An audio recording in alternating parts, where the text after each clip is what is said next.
পোস্টটা বেশ অনেক দিন হয়ে গেছে, বেশ অনেক বছরও হয়ে গেছে, বাট এখনও পর্যন্ত অনেকের একটা কনফিউশন আছে যে স্টাফিং বা স্টাফ নার্স করা উচিত না একদম সেম টাইমে সিএইচও করা উচিত।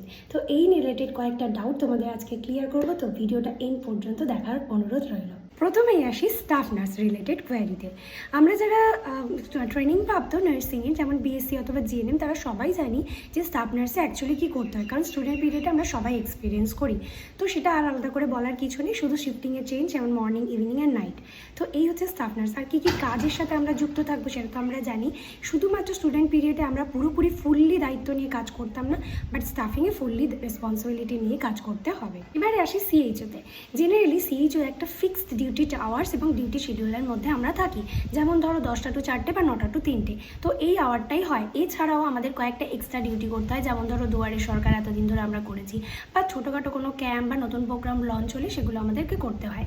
তাছাড়াও আমাদের অনেক সময় ট্রেনিং দেওয়া হয়, সেটার জন্য অন্য কোনো জায়গাতে গিয়ে ট্রেনিং নিতে হয় বা অন্য কোনো হসপিটালে গিয়ে। তো এই একটু একটু আলাদা আলাদা চেঞ্জেস আছে।